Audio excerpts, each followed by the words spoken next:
Keep your phones off during our speaker.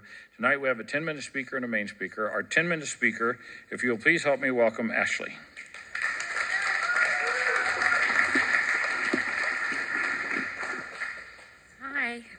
Hi, my name's Ashley. I'm an alcoholic. My sobriety date is January 17th, 2017. I got sober in Austin, Texas. I am extremely nervous, so thank you, Alex. I moved to Prescott back in March. Let's see. So the first time I was introduced to the rooms of Alcoholics Anonymous, I was 15 years old. I did not get and maintain sobriety until I was about 27, 28. So let's just say it's been a journey. With 10 minutes, okay, I'm just going to qualify and then get into some of the good stuff. I was a low bottom drunk. Like I said, at 15, I was forced into AA, so you can only imagine how that progression was by the time I was 23. Up until before I got sober, I almost hit every bottom you possibly could. Jails, institutions, waking up under bridges, doing anything for money, anything. Losing custody of my child multiple times. I got to the point at about 25 when my daughter wasn't in my life that all the geographic cures were no longer working. So I just thought, you know what? I'll do whatever anybody puts in front of me. Person, substance, but booze was a constant. It worked for a very, very short period of time. There was a little bit of fun. And then the rest of it was trying to grasp onto that fun again or just numb out completely from the little echo chamber I have upstairs. So when I decided to show up begrudgingly to an AA meeting at about 26 years old, I had been told by everybody that I had to stop drinking.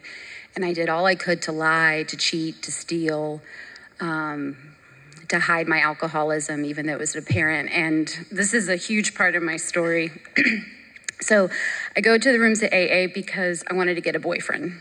All right. I was sick of being single. And I get a sponsor because I had been sober before and I knew that's what you do. So I find this sponsor and we meet one night at a coffee shop, and I didn't have a vehicle that worked at that time. And I rode my bicycle on the opposite side of a feeder on a highway in Austin with the front bike wheel backwards. And I had lice shampoo still in my hair because my daughter and I had lice so bad and I was so wasted I couldn't figure out how to get it out. So I meet with the sponsor at a coffee shop and we start going over some first step work. And I was like, no, it's not the drinking. It's the fact that I'm a single mom. And she very lovingly was like, why don't you just keep coming back? And I didn't quit drinking then. I mean, I'm telling you, I had firefighters escort me and my daughter home from grocery stores because I was wasted trying to buy cookies on Christmas Eve. You know what I mean? Like, it was not good. There was nothing in, let's just say it didn't work at all. I couldn't even hide it. I couldn't even hide it from myself. So I had what they talk about in the book as a spiritual awakening. And it wasn't extravagant. It wasn't waking up in a jail cell, my Southern's coming out, which had happened before. But a friend looked me in the eye and said, you're going to lose your kid. You have to stop drinking. And that had been told to me for 5 years at this point. And I swear to God, there was a wash that came over me. It was a wash. And I realized it was like all the fight, the resistance to stopping drinking, it left my body. And I was like, let's give this a shot, like what my sponsor said. And so when I came in and the promises were read, because back in Austin at my home group, they'd read the promises in the beginning of every meeting. And I would hear, no matter how far down the scale we have gone, we will see how our experience will benefit others. We will not regret the past, nor wish to shut the door on it. And I sat in a meeting thirsty for that. I hated myself so badly. Everybody kind of hated me too. They felt pity for me, but I could not imagine a day in which I could wake up and look at myself in the mirror for the things that I had put myself through and my child through. I mean, that poor kid went through the ringer alongside me. So I did everything you guys said. Went to as many meetings as I could, worked the steps, and the one thing that my sponsor really honed in with me was rigorous honesty. She looked at me and she was like, you can lie to everybody else in the world, but be honest with me. And I practiced that wholeheartedly with her. I told her things that I truly, to this day, I truly thought I'd never tell another human being, and she loved me through it. So let's see. How much more time do I have? A few minutes? Here's 5 minutes, okay. So let's a little fast forward to today, all right? I have about 6.5 years sober. I have been in some really shady industries when I drank. Like I said, I did anything to make money and get drunk. And today I work as a horse trainer and a farrier up way above Copper Basin on a 40-acre ranch in the mountains.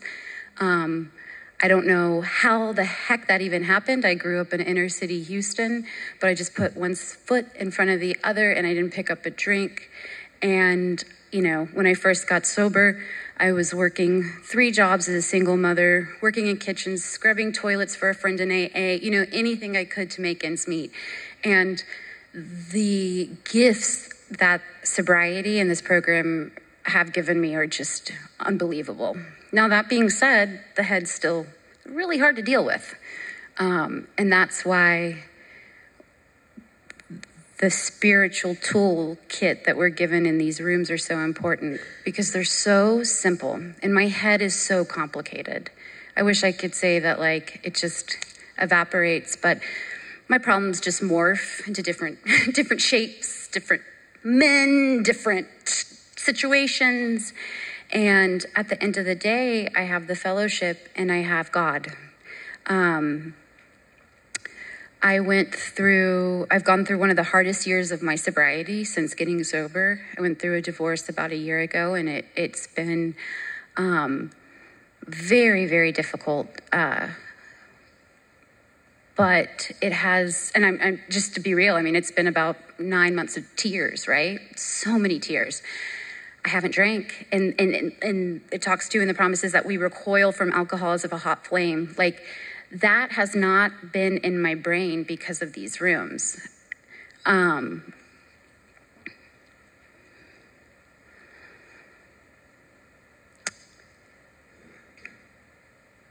heard a speaker last week talk about how God is everything or God is nothing.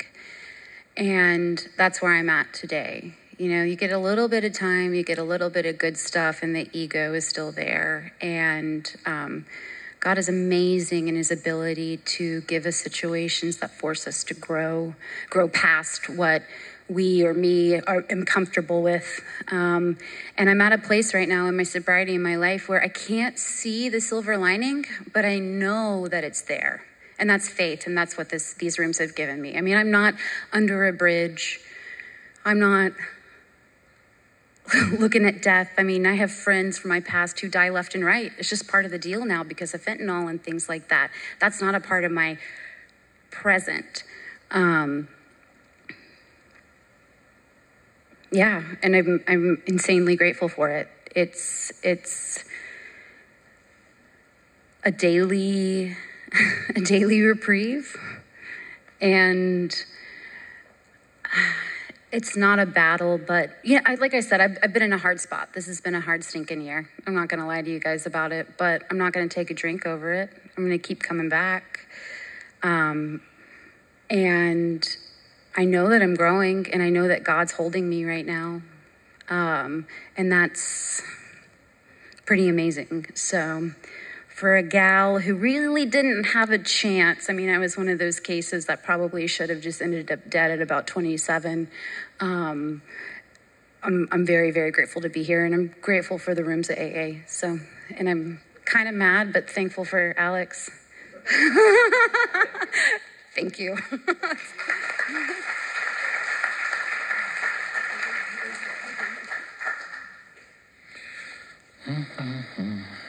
Okay, now please help me welcome our main speaker, Alex.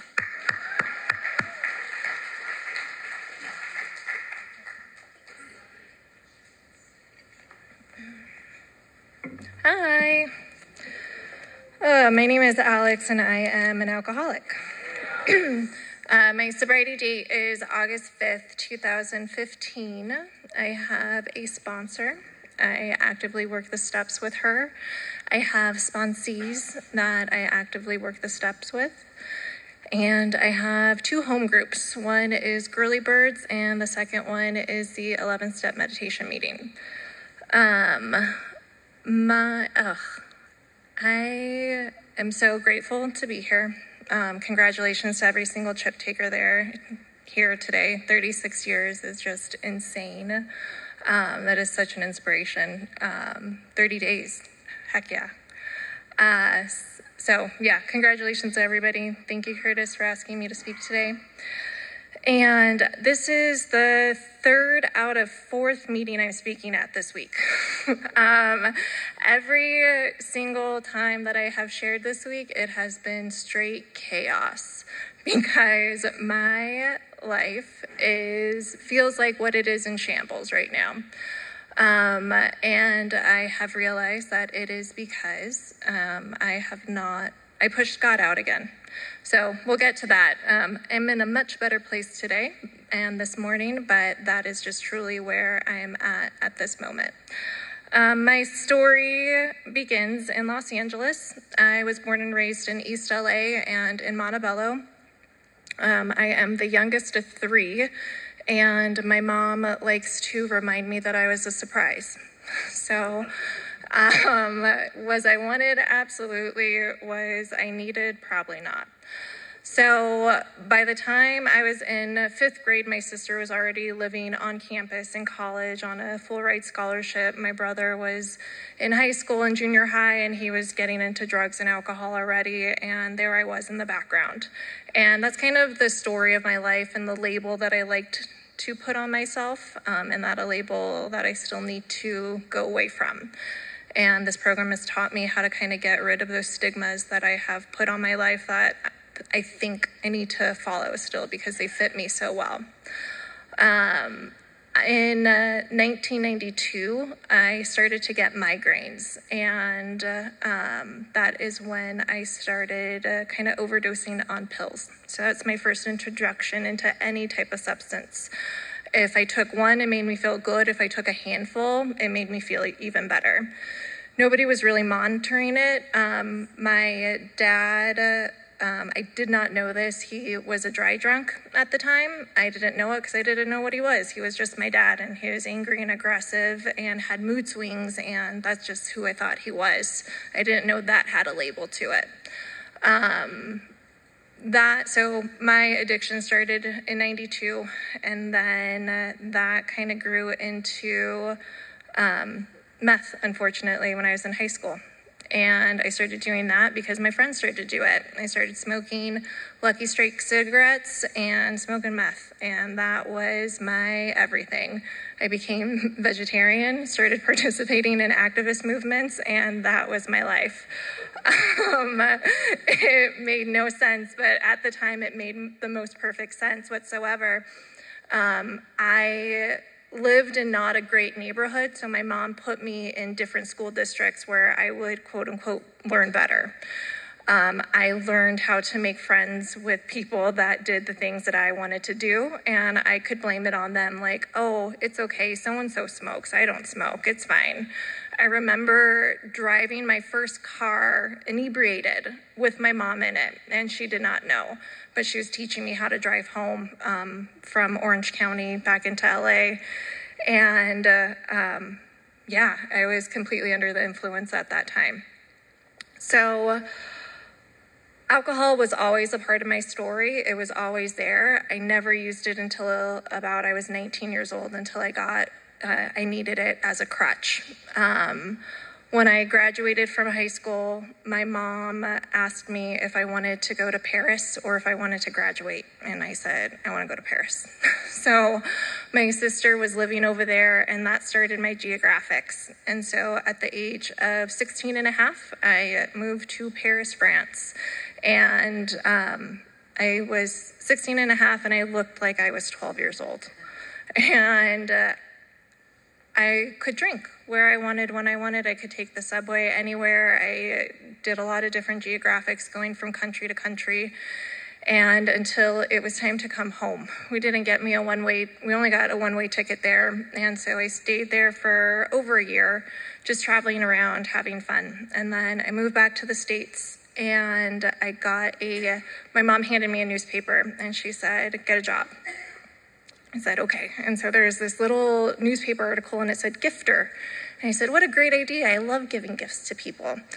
That started my career in the timeshare industry for about 12 years, and that was a little bit of a nightmare. It was a great nightmare because these people did things and functioned just like how I wanted to do things and function. So I got that job.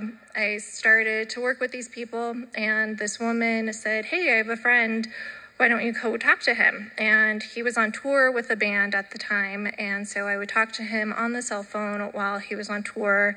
He was traveling all throughout the United States, and he was in a pretty popular band at the time. And when he got back, we met, and we fell in love. It was the greatest thing in the whole entire world. I was young, dumb, and I called my mom and I said, what would you say if I eloped right now? And she said, you're disowned. Like, just, no, don't do it. Don't do it. So he proposed to me inside of a hotel room while we were about to have coitus, and it was because he was homeless. It wasn't because of any romantic. It was like a Motel 6 in Fountain Valley, not even Huntington Beach yet. So it was pretty gross, right? Wasn't an ideal first proposal, but I was so in love, and I said yes, right? So we moved in together, and at this point, I'm still under 21 years old. He was over 21, so he would get alcohol. I got my first apartment. My mom threw all of my stuff out into the middle of the street, and I moved in with him. We moved into an apartment in Fullerton, and then we got an apartment in Pomona above the Glass House, and it was this beautiful loft apartment, and I still daydream about that apartment always. It was amazing. And I soon realized I hated him. I soon realized he was not for me. He was just somebody at that time that showed me the attention and the affection that I needed and I craved and I desired. I then cheated on him with my first boyfriend from high school. I then got pregnant and had my first of 2 abortions. After that, my cousin got a girl pregnant, and I remember driving her to the abortion clinic saying, this is what you need to do. That is one of a list of many amends that I needed to make after that.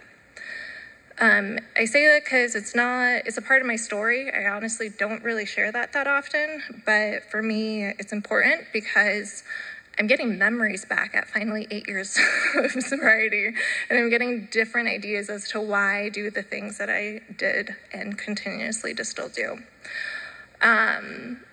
After that, my fiance at the time got this CD-ROM, and he tracked my keystrokes because that was still a thing yet. Like, you couldn't get passwords very easily, so he found out my password to my Hello Kitty email account.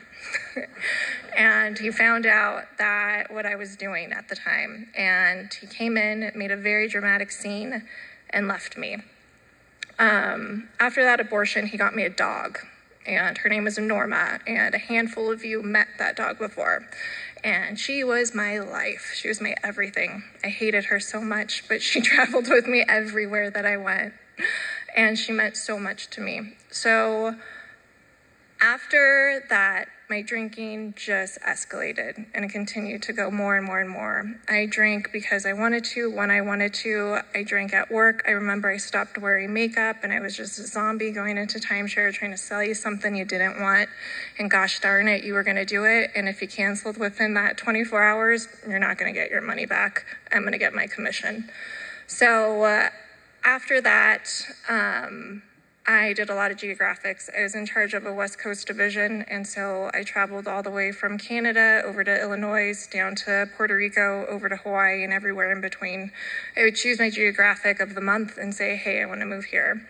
My drinking followed me wherever that I went.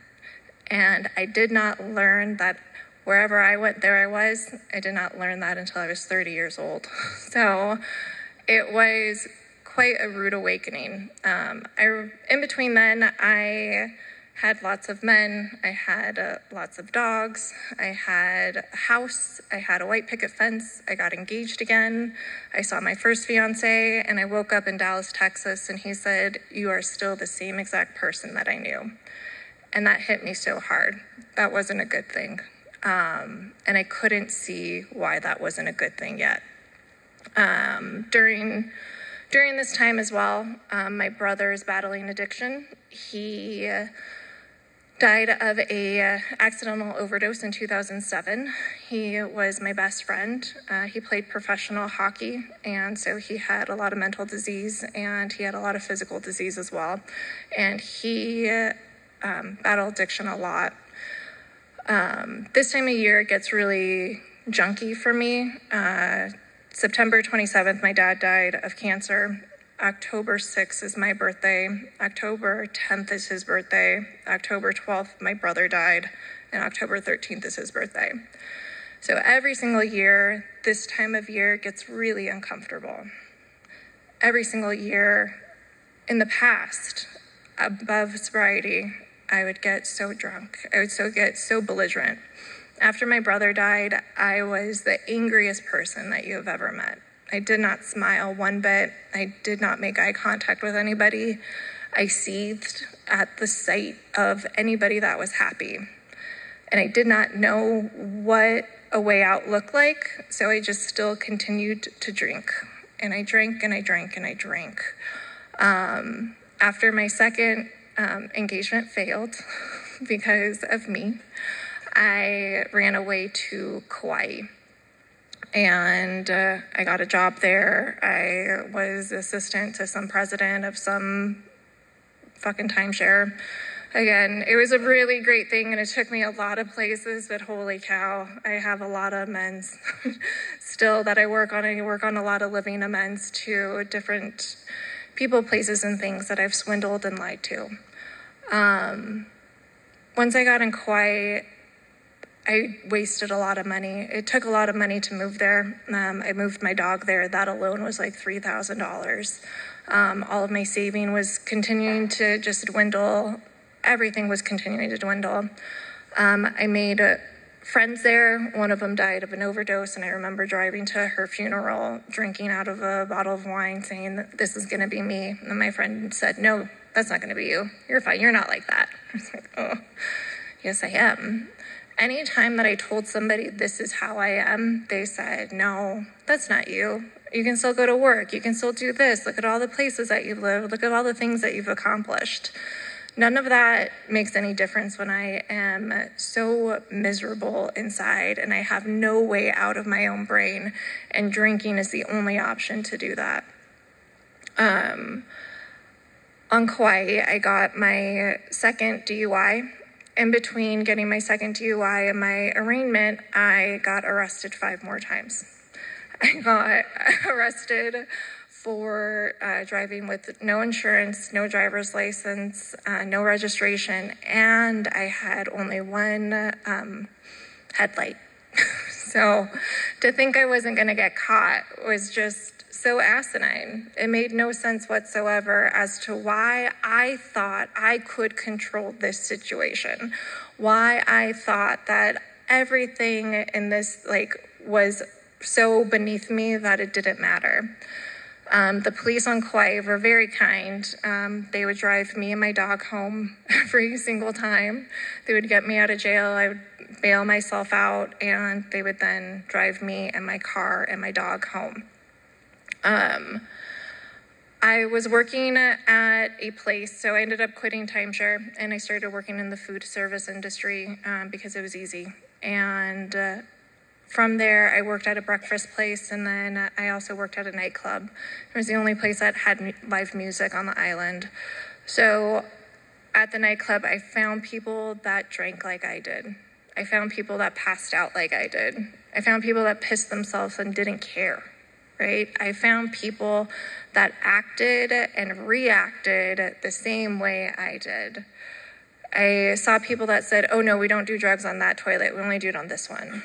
And yet we'd still do it on the first one, right? Like, there was no moral ground, and there was no higher ground other than what we said out loud, right? What we said was word, and that's the only thing that went. So I met people that liked to travel like I did. We would hop planes over to Oahu, hop planes back to the mainland, and we would just party, and we had such a fun time. My fun was coming to an end, and I knew it. I called my mom, and I said, hey, I need to get into rehab. And she said, okay, where's rehab? I'm like, Maui. She said, no. Just no. I've never asked my parents for anything. They never were that rock. I moved out after I moved back from Paris, and I never really looked back. So I made enough money in my life to throw money at my parents and to throw money at situations, but I was never actually there for anybody, and I never knew what that meant, and I never knew what that looked like. So when my mom and my dad told me no, I was just aghast. Like, what? You're not going to give me money? You're not going to give me a flight to go to Maui? How dare you? So on the island of Kauai, there's finally a rehab, but at the time there was just Mahilona, which was a mental institution, and I was too good for that, right? Wasn't going to go there. I was already in jail a couple times. I'm not going to go to Mahilona. That's for the crazy people. That's for people that can't control themselves. So I decided to white knuckle it, and for 23 days I stayed quote unquote sober. There was this meeting at a beach, and so I'd drive around it. I would like pick my head in, and then I'd come back out. And one time I walked into work at the nightclub, and it was 3 p.m. and they said, hey Alex, do you want to do a pre-shot shift or whatever? And I said, yeah, sure, F it. And that lasted for a month-long bender. So that started on the 4th of July, and I did not end my drinking until August 4th, 2015. I drank so hard that I ended up forming a brain aneurysm. I had heart valves that were closing in on me, and I went blind in my left eye. These are still effects that I have to this day. That are affected to my life by my drinking. So once I finally hit my bottom, I'm able to get into the room. So I was working at the breakfast place, and my manager had to drive me home because I couldn't surf. I couldn't do anything. And when I woke up on August 5th, it was like God had punched me in the stomach. I can't explain it, and I don't know why it happened on that day at that moment at like 6 a.m. in the morning, but God punched me, and I finally listened. And so I walked myself down to the beach, and I went to my 7 a.m. meeting of Hui Ohana, and I got sober. This woman reached her hand out to me and said, hey, I'm blah, blah, blah. You should come back. And by the way, there's a meeting on Wednesday. It's a women's meeting. And I was floored. I thought the 7 a.m. Hui Ohana meeting was the only meeting that existed on island. I had no idea that there were other meetings. I had no idea that there was women's meetings. I had no idea that people cared. She saw the state that I was in, and she followed me to my work that day. She then followed me to the nightclub after that, and she watched me quit.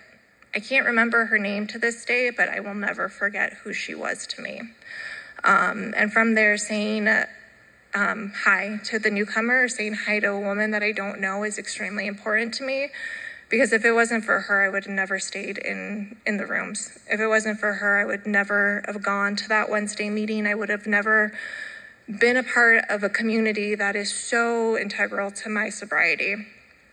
After that meeting, I got hooked up with a lot of different people in AA. I ended up signing up with Young People's and did a lot of service work with them. We hosted the first Young People's Convention on Kauai that year, and nobody gets sober on Kauai. Like, you're either there or you come in and then you leave and you die, right? There's nobody that gets sobriety. So at the Young People's Convention, they're like, oh, you want a service commitment? I'm like, sure. And they're like, how about secretary? And they're like, oh, you need at least 4 years to be that. And they voted me in with like 4 months. So it was just because we needed somebody to fill the seat, and anybody was good enough at that point, right? And for that, I'm truly grateful. It was my first countdown. It was my first cleanup. It was my first AA event ever, and it was amazing. Young People's truly transformed my life into staying into the rooms, into service commitments and service work as well. I was working the steps with a woman. I needed a sponsor, and again, it was quiet. It was really small. There's no women on the island, let alone sober women or sober women that were sponsoring. So I asked anybody and anyone that would listen, anybody who had a girlfriend, anyone who had a male sponsor, who had a wife, was she in the program? Did she know anything about the program? Could she be my sponsor? Anything. I was so desperate, and I was listening to anybody's suggestion. And that was the difference between me staying and me leaving, is that I finally hit my bottom where I needed to stay. My life was dependent on it. My brain was literally going to burst if I did not, and I was going to die because of an aneurysm. Like, it's insane that I drank that much to get to that space. I met this woman. Her name is Leanne, and she was my first sponsor, and she walked me through the steps, and I'm so grateful for her, and I'm so thankful for her. I still reach out to her every single year on my birthday to thank her for my sobriety, because it's just imperative to my journey today. She took me through the Little Red Book. She took me through the concepts and the traditions. She took me through my first amends. And when we were going through my amends process, I knew something was missing, and I needed something more from sobriety. I didn't know what it was. I didn't know who it was. I just needed something more. So this guy, RJ, was on island, and he said, hey, do you want to do a big book study? I was like, yeah, perfect. What is it? And so he introduced me to the Big Book Awakening, and that is how I got my foundation in sobriety today. I still worked with my sponsor, and I worked with a group, and for me, working with my sponsor and working with other women going through step work and other men, if applicable, is interrogative to keeping me sober today. After I think I had 8 months of sobriety, my grandpa was dying, and so I flew back to Fresno, and so I got to say my goodbyes to him. I came back to the island, and then I got a phone call. My dad got stage 4 cancer. And so I moved back to Los Angeles, and I was able to be with my family in his final days. After that, my dad died. My mom got early Alzheimer's and dementia, and I moved her to Prescott, Arizona. And here we are today. And with the steps, I have to repeat it every single day. I get really squirrely around this time, which I know, but also one thing that I have realized is I have so many great gifts, right? I was able to buy a house in my sobriety. I was able to move my mom here in my sobriety. I was able to see people die, people come in, make new friends, get a new career, start a new business, do a variety of things that I am so grateful that this program has given me. And yet sometimes I wake up and I'm like, God's gonna take this away. I know it. It's all gonna go away one day. And I think why I have that fear is because I truly know in my heart of hearts that I have not given my life 100% over to God. I can guarantee you that. I try to be in control every single moment of the day. I pretend that I give it up. I don't. Like, this is just raw honesty and truth. I try. God knows I don't try, and I will tell you, God knows I try. So it is something for me. I listened to a speaker tape 2 nights ago, and it was on 6 and 7. And I had this epiphany that in the Big Book Awakening, you spend about 6 weeks on step 1. Step 1 in our Big Book goes from page XXV to like 43. There's that many pages on step 1. You think it'd be embedded in my soul by now that my life is unmanageable. It's not. And so for me, to go through the steps, to become clear in myself, to become clear in my emotional sobriety, I need to make sure that I'm right with God. And it's been shown to me over the last couple days that I'm not. I have a list of considerations that I wrote down today that, again, it's outlined in the Big Book. But for step 1, it's, do I have the gift of desperation to seek God as if a drowning man seeking a reed? Today, I do. Last month, when I thought I had it all under control and it was God's guidance guiding me there, no. When I was day 1 in sobriety, absolutely. I was not going to listen to my own advice. I was not going to listen to my own brain whatsoever. But you give me a little bit of something, you give me a little bit of Cushing, and there goes God right out the door. And for me, I need to seek God like a drowning man, searching out his reed. I need to do that, and that's for my step 1. And in step 2, I need to be convinced that I suffer from a lack of access to vital and revolutionary power to change the way that I was living and thinking. I don't access revolutionary power. I really want to. I spent a lot of my life trying to tell you how to live. I spent a lot of my life to tell you what to buy your stuff on, what you're buying, what you're doing. I try to manipulate anybody and everything in my life. And today I need to be convinced that I can't do that anymore. In my step 3, I need to be convinced that my life ran on self-will will hardly be a success. And do I believe that playing God in my life does not work? No. But will I remember that tomorrow morning? I sure hope so. And if I don't, I got to go back to that step 1 again. I always thought that I could patchwork my way through sobriety. If I just do 9 and 10, if I just do 11, it'll be fine, right? 12. 12's a good one. That's where you get the stuff. You work with others. It's fine. I need to do all of the steps, 1 through 12, on a daily basis. I thought that was so much, right? Like, it's hard enough to get up and pray every morning, right? No, it's really not. If anybody knows me and sees my calendar, they'd be like, "Ugh, take a break."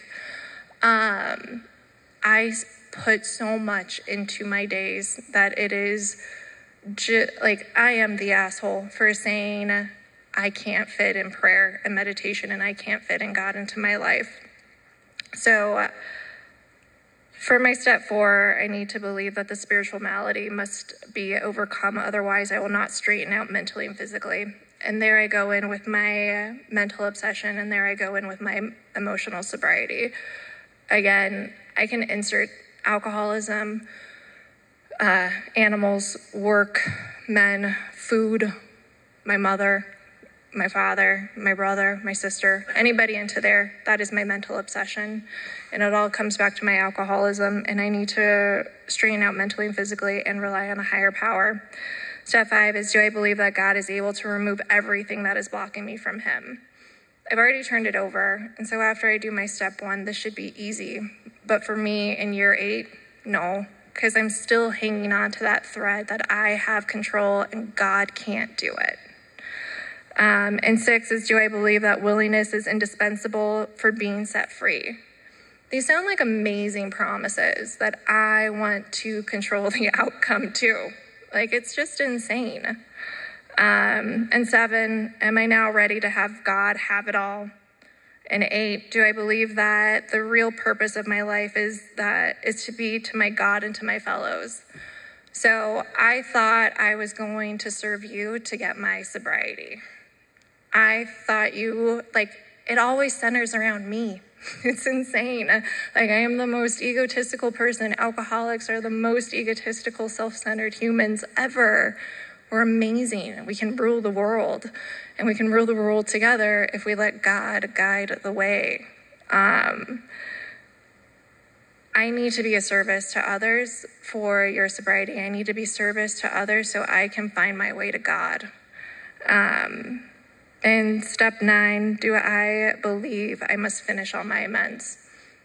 So for me, yes, I have a lot of living amends that I need to go to. I have a lot of financial amends that I did rectify. I had almost over $100,000 worth of debt when I came into this program. I didn't think I'd get out of it. Why do I think that God cannot handle my fear of abandonment? What? That's so ridiculous. Why do I feel that God cannot handle these simple little things when I have seen him handle so many major things in my life? He has taken care of me and has guided me through this whole process of life, and I am so grateful that he shows it in the book of Alcoholics Anonymous. Today, I am happy to share the stage with you all, and today I'm so grateful for my sobriety and your participation in my sobriety as well, and I just need to give it up to God, and for that, I'll pass.